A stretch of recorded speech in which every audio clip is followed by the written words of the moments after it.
In 1977, Star Wars changed movies forever, solidifying the coming of the blockbuster and changing the way that we looked at merchandising moving forward.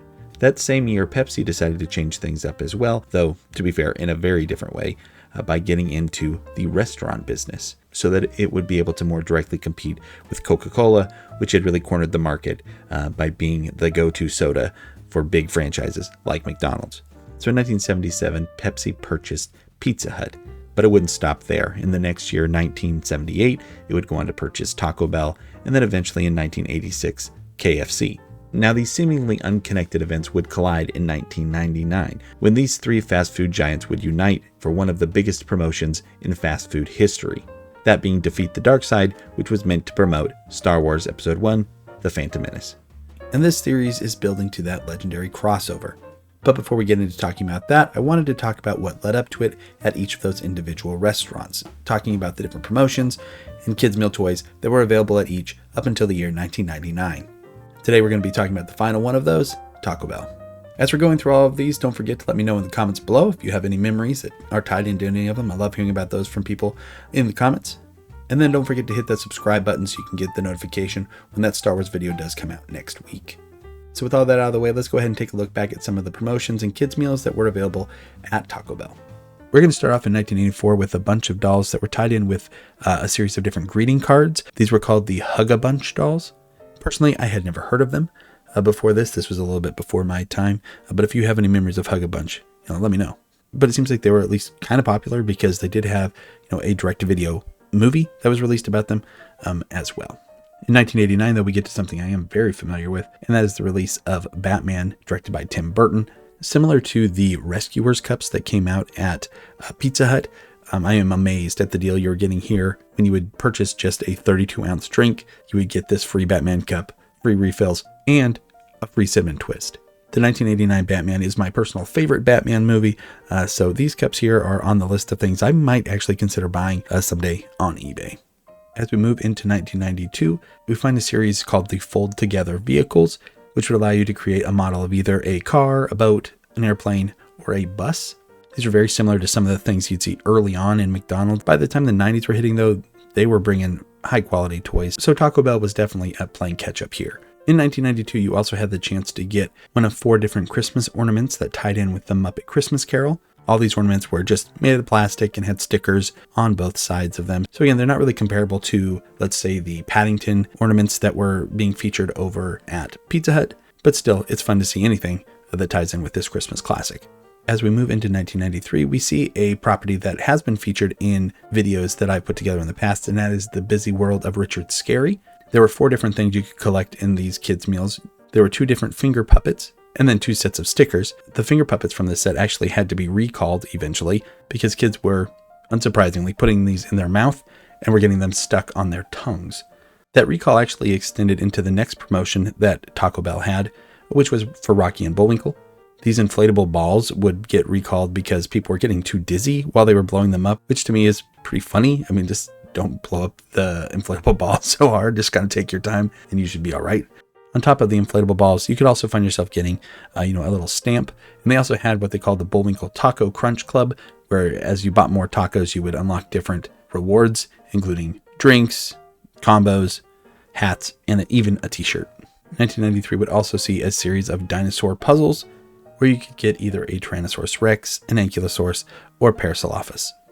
As we move into 1994, we find a set of toys that, to me, is probably the most nostalgic toy set in this whole video, and that is the Mutant Jungle Mix-Up toys. What these were a series of different animals in different colors that you could kind of take apart like in half, and you could put the butt of any animal with the front half of a different animal and just mix them up. We had a good amount of these at my house, and so I definitely have a lot of memories of just kind of playing around with them. These ones are super nostalgic for me. As we move into 1995, we find a series of toys that are based off of the cartoon The Flintstones. The Flintstones have shown up in a couple videos in the past on the channel. These ones are going to be what they call Stone Age stampers, which means they just had different stamps that you could use. Some of the different stamps would roll on the page, where some of them are just normal, like pressed stamps. You could get either a Fred, Dino, Pebbles, or Barney.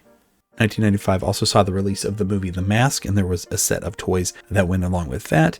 There were 4 in total. There's a top, a Play-Doh press, a light switch plate, which I think is kind of fun, and then a little Milo toy. In 1995, we would also see the introduction of a mascot for Taco Bell, or in fact 2 mascots with Nacho and Dog. They would be featured in a number of different Taco Bell commercials and different advertisements found in the store. But here they do get their own kids meal set of toys where you could collect 1 of 4. 1995 would also have a pretty simple set of toys in a jungle animal puzzle set where you would get 1 of 4 different puzzles where there was a warthog, a rhino, an elephant, a gorilla, and of course a lion. And then the final set of toys that I have listed in 1995 is going to be the Street Sharks, which I would call a Ninja Turtles ripoff. I'm sure some people in hearing that will be offended and let me know in the comments below, but I don't know how you can look at them and not see that they're directly inspired by the popularity of the Ninja Turtles.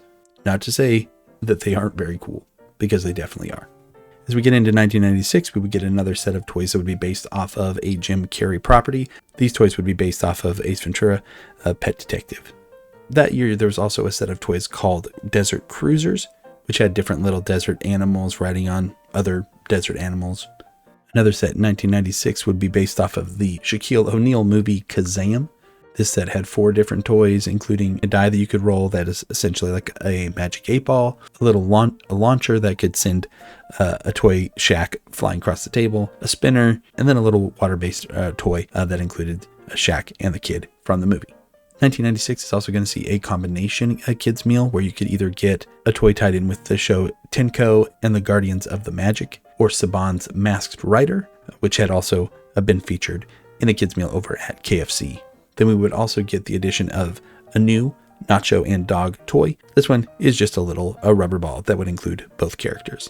The cartoon Life with Louie, based off of the childhood of Louie Anderson, would have a set of toys in the kid meals over at Taco Bell. The toys that would be featured in there would be a picture frame, a door hanger, a little message pad, and then this green little suction cup wheel. Then next in the kids meal, you could get 1 of 4 different toys that would tie in with the series Earthworm Jim, which was both a video game series and a cartoon. Another 1996 kids meal would be tied in with Goosebumps, which was incredibly popular in the 90s. This set in particular would have 1 of 4 different toys tying into some of the most popular episodes of the show or volumes of the book series, depending on which you were more familiar with. And then the final 1996 kids meal that I have to mention tied in with the Fox Kids TV show The Tick, where there were 4 different toys to collect. There was 1 of the Tick, his sidekick Arthur, Sewer Urchin, and Charles the Brainchild. As we move into 1997, we get a little bit of a preview of next week's video when we have the special edition of the original Star Wars trilogy be featured in the kids' meals and just in general promotion at Taco Bell. There are a series of different toys that you could get that tied in with the different movies, as well as some collector's cups. We would also see a return of Goosebumps. This time, though, it wasn't with toys, it was with a series of 4 activity books. And then keeping kind of like the spooky vibes alive in 1997, we also had a series of Monster Eye drinking straws, as well as what they called the Monster Eyes on roller bases, in which you could collect one that tied in with a vampire, a ghost, a werewolf, or a skeleton. That year, we would also see a series of toys that would tie in with the Nintendo 64. In here, there were 5 different toys to collect that tied in with different Nintendo properties, where you could get toys that tied in with Mario Kart, Donkey Kong, Yoshi, Star Fox, or Super Mario. The Mask would return to Taco Bell in the kids' meals in 1997, this time promoting the Mask animated series. And this set had a total of 5 different toys that you could collect. The animated series, The Adventures of Batman and Robin, would have a set of toys you could collect as well. And here there's a light up bat signal, a snow globe that had both Mr. Freeze and Poison Ivy on it, a Batmobile, a Mr. Freeze figure, and a mold to make a Batman popsicle. Now, the villain choice for this toy set would have it tie in with the release of the live-action movie Batman and Robin, which also had its own promotion with a set of different collector's cups.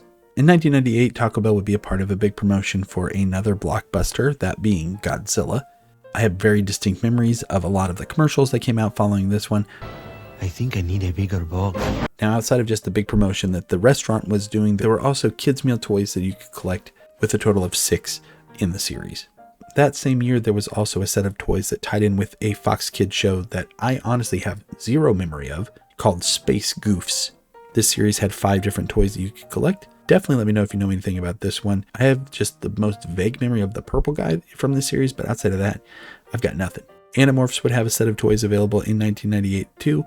Now, when I personally think about Animorphs, I think about kids turning into animals, and this set of toys just doesn't do a great job of kind of getting that across.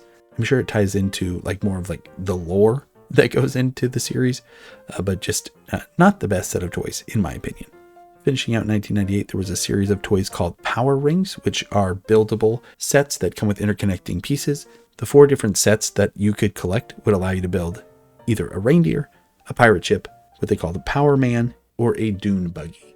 As we move into 1999, Animorphs takes another swing at the kids' meal toys and, in my opinion, does a much better job with a set of transforming toys where you can see a kid turning into an animal, which is exactly what I would be expecting from an Animorph toy.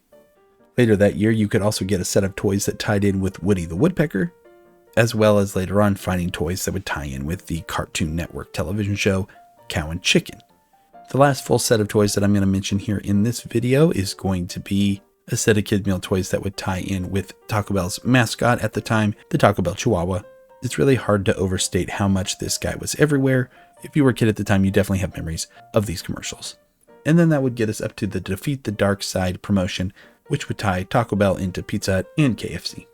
And that's going to wrap up the final video, getting us to that point in history where we're going to get to talk about the promotion of Star Wars Episode 1, The Phantom Menace. Make sure to subscribe if you want to know when that video comes out next week. And if you're looking for something to watch as you're waiting for that video to come out, don't forget you can head over to the channel where you can find a whole playlist talking about these different fast food chains, but also a playlist of videos talking about different Star Wars things that I put together from videos I've made in the past.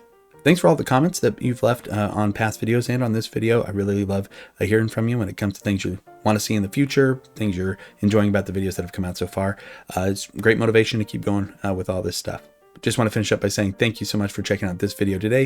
I look forward to seeing you in the next one. Until then, you take care. I'll see you then.